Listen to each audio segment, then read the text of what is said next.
Hello my dear friends, welcome back to English with Shyam sir. I am Shyam sir talking to you. Shyam sir's vocabulary లోకి వెళ్ళిపోదాం. మీరు చూస్తున్నారు July 24th Hindu news paper editorial ఆర్టికల్లో ఉన్నాము.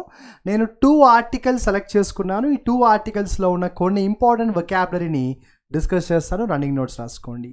So July 24th Hindu news పేపర్లో ఉన్న first editorial ఆర్టికల్లో endanger లేదా ఎండాంజర్ అనే ఒక vocabulary వచ్చింది. సో ఎండేంజర్ అంటే ప్రమాదంలో పెట్టడం. So put in danger. Endanger అంటే మీనింగ్ ఏంటంటే ప్రమాదానికి గురి చేయడం, ప్రమాదంలో పెట్టడం. So put in danger. Overreach అంటే చాలా దూరం వెళ్ళడం అమ్మ. Go very far. Overreach అంటే చాలా దూరం వెళ్ళడం. Go very far. వేగ్, ఇది చాలా కామన్గా వాడే వొకాబులరీలో వస్తుంది. వేగ్ అంటే క్లారిటీ లేకపోవడం, అన్క్లియర్ అని రాయండి, ఓకేనా. వేగ్ అంటే అన్క్లియర్ లేదా కన్ఫ్యూజన్ అని కూడా రాయొచ్చు. స్వీపింగ్ అంటే చాలా ఎక్కువ, లార్జ్, హ్యూజ్ అని రాయండి. స్వీపింగ్ అంటే చాలా ఎక్కువ, large, huge. This is a beautiful vocabulary. చూడండి, పార్టెండ్ డేంజర్ అన్నారు. బేసికల్గా పార్టెండ్, PORTEND, పార్టెండ్. సో పార్టెండ్ అంటే ఏంటంటే జరగబోయే ప్రమాదాన్ని ముందే ఊహించి చెప్పడం అనమాట, ఓకేనా. సో ప్రెడిక్ట్ అని రాయండి, లేకపోతే indicate bad. Indicate something bad is going to happen in the future. భవిష్యత్తులో ఏదో చెడు జరగబోతోందన్న ఒక సంకేతాన్ని ఏమంటామంటే పార్టెండ్ అంటాం, ఓకేనా. సింపుల్గా రాయాలంటే పార్టెండ్ అంటే predict the danger. Predict the danger అని రాయండి. తర్వాత అండర్మైన్. మనం దేన్నైనా అండర్మైన్ చేసామంటే దానికి వాల్యూ ఇవ్వలేదని, ఓకేనా. సో అండర్మైన్ అంటే అండర్ ఎస్టిమేట్ అంటాం కదా, don't under estimate my power అంటాం కదా. సో అండర్మైన్ అంటే అండర్ ఎస్టిమేట్ అని రాసేయండి, దాన్ని తక్కువగా చూడడం అనమాట. అపారెంట్. అపారెంట్ అంటే చాలా స్పష్టంగా, వెరీ క్లియర్. అపారెంట్ అంటే చాలా స్పష్టంగా, వెరీ క్లియర్ అని రాయండి, వెరీ క్లియర్. ASSENT. అసెంట్ అంటే ఒప్పుకోవడం అమ్మ. అగ్రీ. అందరూ ఒక మాట మీదకి వచ్చి ఒప్పుకుంటే ఏమంటామంటే అసెంట్ అంటాము. అసెంట్ అంటే ఒప్పుకోవడం, అగ్రీ అని రాయండి, అగ్రీ. తర్వాత మినేస్, MENACE, మినేస్. మినేస్ అంటే ప్రమాదం, డేంజర్ అని రాయండి. దానికి ఒక సినోనిమ్ కూడా చెప్పాలంటే పెరిల్, PERIL, పెరిల్ అని కూడా రాయండి. ట్రాంక్విలిటీ. ఎలాంటి సిచ్యువేషన్లోనైనా మనం చాలా కూల్గా, పాజిటివ్గా ఉంటే ఏమంటామంటే ట్రాంక్విలిటీ అంటాం. సో ట్రాంక్విలిటీ అంటే very cool, very positive. Cognisable అంటే చాలా స్పష్టంగా, వెరీ క్లియర్ అని అర్థం. మనకి జ్యుడిషియరీలో కొంచెం డెప్త్గా వెళ్తాము. కాగ్నిసిబుల్ ఆఫెన్స్ అంటాము. సో సింపుల్గా చెప్పాలంటే, ఇంగ్లీష్ వొకాబులరీగా చెప్పాలంటే కాగ్నిసిబుల్ అంటే వెరీ క్లియర్ అని రాయండి. స్టార్టింగ్లో వేగ్ వచ్చింది, గుర్తుందా. వేగ్. వేగ్ అంటే అన్క్లియర్, కాగ్నిసిబుల్ అంటే క్లియర్, ఓకేనా. 2 యాంటోనిమ్స్. సో ఇనాక్ట్ చేయడం అంటే ఏదైనా ఒక బిల్ పాస్ చేయడం, ఏదైనా ఒక జీవో పాస్ చేయడం. సో ఇనాక్ట్ అంటే పాస్ అన్ ఆర్డర్ అని రాయండి, లేదా పాస్ ఏ బిల్. ఈ ఇనాక్ట్ ఎక్కువ మనం బిల్స్కి, ఆర్డర్స్కి వాడుతూ ఉంటాం. ఇనాక్ట్ అంటే పాస్ ఏ బిల్ లేదా pass an order. Feeble, FEEBLE, feeble. Feeble అంటే చాలా బలహీనంగా ఉండడం, వెరీ వీక్. ఫీబుల్ అంటే very weak. So this a beautiful word called deliberative. So బేసికల్గా చెప్పాలంటే 2 రకాలుగా చెప్పచ్చు. డెలిబరేషన్ అంటే దేని గురించైనా చాలా ఆలోచించి జాగ్రత్తగా డిస్కస్ చేసి ఒక డెసిషన్ తీసుకోవడాన్ని డెలిబరేషన్ అంటాం. సో డెలిబరేటివ్ అంటే కూడా ఏం రాస్తారంటే కేర్ఫుల్ అని రాయండి. డెలిబరేటివ్ ప్రాసెస్ అంటే కేర్ఫుల్ అని రాయండి. ఏం రాస్తారు, కేర్ఫుల్ అని రాయండి. BARRING. బ్యారింగ్ అంటే రిమూవ్ చేయడం లేదంటే ఆపడం. స్టాప్ లేదా రిమూవ్ అని రాయండి. బారింగ్ అంటే ఏం రాస్తారు, స్టాప్ లేదా రిమూవ్. అన్పలాటబుల్, చాలా మంచి వర్డ్ ఇది, చూసుకోండి. What is the meaning of the vocabulary unpalatable? సింపుల్గా రాయాలంటే అన్ప్లెజెంట్ అని రాయండి. అన్పలాటబుల్ అంటే ఏం రాస్తారు, అన్ప్లెజెంట్. ప్లెజెంట్గా లేకపోతే ఏమంటాం దాన్ని మనం, అన్పలాటబుల్ అంటాము. అంటే అన్ప్లెజెంట్ అని రాయండి. అన్పలాటబుల్ అంటే అన్ప్లెజెంట్ అని రాయండి. ప్లెజెంట్గా లేనిదాన్ని అన్పలాటబుల్ అంటాం. సారీ, గ్రేవ్ అంటే చాలా సీరియస్. ఓకేనా, గ్రేవ్ అంటే వెరీ సీరియస్ అని రాయండి, వెరీ సీరియస్.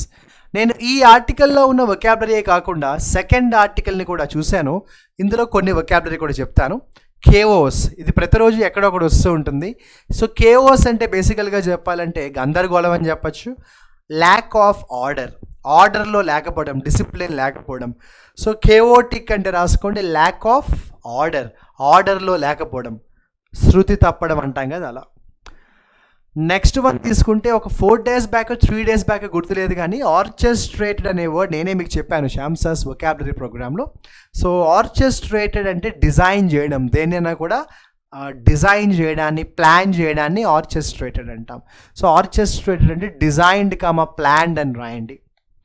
ఇక what is the meaning of the vocabulary? అట్రోసిటీ.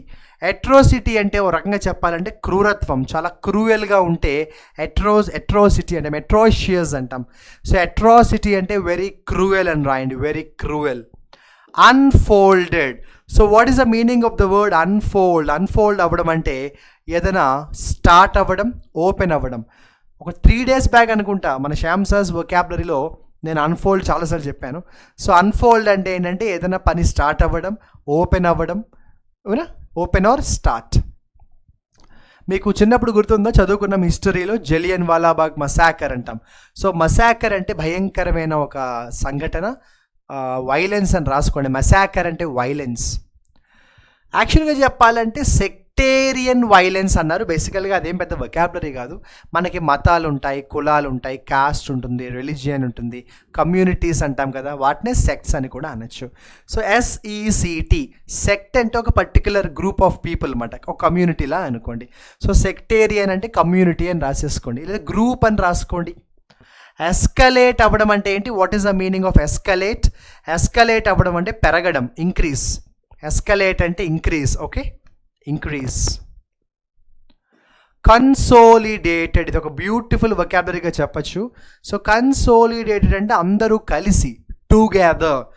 మనం అనుకున్న గోల్ రీచ్ అవ్వాలంటే మన అందరం కలిసి కదా కష్టపడి పని చేయాలి. సో కన్సోలిడేటెడ్ అంటే టుగెదర్ అని రాయండి, కలిసి, టుగెదర్. వల్నరబుల్ అంటే చాలా బలహీనంగా ఉండడం, వెరీ వీక్. వల్నరబుల్ అంటే వెరీ వీక్. బేసికల్గా COUP, కూప్, లేదంటే కౌంటర్ కూప్. COUP కూప్ అంటే ఏంటంటే బలవంతంగా ఎవరి దగ్గరైనా ఉన్న అధికారాన్ని, పవర్ని వేరే వాళ్ళు లాగేసుకోవడం అనమాట. దాన్ని కూపింగ్ అంటాం, కూప్ అంటాం. సో కూప్ అంటే సీజ్ ద పవర్ అని రాసుకోండి. సీజ్ ద షిప్ విన్నారు కదా, అలా సీజ్ ద షిప్ లాగా సీజ్ ద పవర్ అని రాయండి, ఓకే. సో కూప్ అంటే సీజ్ ద పవర్ అని రాయండి, ఓకే, పవర్ తీసుకోవడం బలవంతంగా. ఇక కాన్సెన్సస్ అంటే అందరూ ఒక మాట మీద ఉండడం, యూనిటీ. మనకి కాన్సెన్సస్ అంటే ఏంటంటే యూనిటీ, అందరూ ఒక మాట మీద ఉంటే ఏమంటాం? కాన్సెన్సస్ అంటాము, దాన్నే యూనిటీ అంటాం. ఆ తర్వాత కల్మినేట్ చేయడం అంటే ఏంటంటే అంతం చేయడం. కల్మినేట్ అంటే ఎండ్ అని రాయండి, స్టాప్ అని కూడా రాయొచ్చు. సో కల్మినేట్ అంటే స్టాప్ కామా ఎండ్. డివాస్టేటింగ్ అంటే చాలా నాశనం చేసేది. సో డివాస్టేటింగ్ అంటే సంథింగ్ కాజింగ్ డ్యామేజ్, అంటే ఒక నాశనాన్ని చేసేదాన్ని ఏమంటామంటే డివాస్టేటింగ్ అంటాం. Tsunami was a very tsunami was a devastating calamity అంటాం. సో నాశనం చేసేదాన్ని ఏమంటామంటే డివాస్టేటింగ్ అంటాం. సో డివాస్టేటింగ్ అంటే something that causes damage. Redeem అంటే పోయిన దాన్ని మళ్ళీ తిరిగి సంపాదించడం. మనకి రీసెంట్గా రివైవల్ అని నేను ఒకటి చెప్పా, గుర్తుందా? అలా. సో రిడీమ్ అంటే గెట్ బ్యాక్ అని రాయండి, గెట్ బ్యాక్. డిసెంటర్ అంటే ఎవరైతే వ్యతిరేకిస్తాడో, ఎవరైతే అపోజ్ చేస్తాడో, వ్యతిరేకదారులు అంటాం కదా పొలిటికల్ లాంగ్వేజ్లో. సో డిసెంటర్స్ అంటే అపోనెంట్స్, అపోజిషన్ లేదా అపోనెంట్స్ అని రాయండి. ఇది బ్యూటిఫుల్ ఫ్రేజల్ వర్బ్గా చెప్పచ్చు, rain in, REIN. So rain in అంటే సింపుల్గా చెప్పాలంటే టేక్ ఇన్ టు కంట్రోల్, లేదా కంట్రోల్ అని రాయండి. రెయిన్ ఇన్ చేయడం అంటే కంట్రోల్ చేయడం. రెయిన్ ఇన్ చేయడం అంటే ఏంటి? కంట్రోల్ చేయడం. ఇక డిసెండ్ అంటే మీ అందరికీ తెలుసు, ఎసెండ్కి opposite to descend. So descend అంటే ఏంటంటే డిక్రీజ్, డిసెండ్ అంటే డిక్రీజ్, ఓకేనా. అక్కడతో మనం శ్యామ్ సార్స్ వొకాబులరీలో ఈరోజు ఐ థింక్ రెగ్యులర్గా చెప్పే వర్డ్స్ కంటే కొంచెం ఎక్కువ వర్డ్స్ వచ్చినట్టున్నాయి కదా. సో శ్యామ్ సార్స్ వొకాబులరీలో కొన్ని వర్డ్స్ అయితే మనం నేర్చుకోవడం జరిగింది. ఈరోజు నేను చెప్పిన వర్డ్స్ రన్నింగ్ నోట్స్లో రాసుకున్నారు అనుకుంటున్నాను. తెలుసు కదా, ఒక 3 వర్డ్స్ ఇస్తాను హోంవర్క్. ఆ 3 వర్డ్స్తో ఒక్కొక్క వర్డ్తో ఒక్కొక్క ఎగ్జాంపుల్ రాసి కమెంట్ సెక్షన్లో మీ ఎగ్జాంపుల్స్ని మెసేజ్ చేయండి, ఓకేనా. సో కల్మినేట్తో ఒక ఎగ్జాంపుల్ రాయండి. సో కల్మినేట్ అంటే చెప్పాను కదా, స్టాప్ లేదా అంతం చేయడం, ఎండ్ చేయడం. కల్మినేట్ అంటే ఎండ్ చేయడం, దాంతో ఒక ఎగ్జాంపుల్ రాయండి. అలాగే REIN రెయిన్ ఇన్, కంట్రోల్ చేయడం. సో రెయిన్ ఇన్తో ఒక ఎగ్జాంపుల్ రాయండి. రెయిన్ ఇన్తో ఒక ఎగ్జాంపుల్ రాయండి. And then orchestrated. So orchestrated design చేయడం అని చెప్పాను, ప్లాన్ చేయడం లేదా డిజైన్ చేయడం అని చెప్పాను. దాంతో కూడా ఒక మంచి ఎగ్జాంపుల్ అయితే డిజైన్ చేయండి, ఓకేనా. ఈ 3 వర్డ్స్తో 3 ఎగ్జాంపుల్స్ రాసి కమెంట్ సెక్షన్లో మెసేజ్ చేయండి. అండ్ ఒక ముఖ్యమైన విషయం, మన ఇంగ్లీష్ విత్ శ్యామ్ సార్ యాప్లో ఓల్డ్ స్టూడెంట్స్ ఎవరైతే ఉన్నారో, అంటే గతంలో ఆల్రెడీ మన యాప్లో ఏదైనా కోర్స్ పర్చేస్ చేసి ఆ కోర్స్ వ్యాలిడిటీ అయిపోయిన స్టూడెంట్స్కి మనం ఒక స్పెషల్ గిఫ్ట్ని ఆల్రెడీ అనౌన్స్ చేయడం జరిగింది.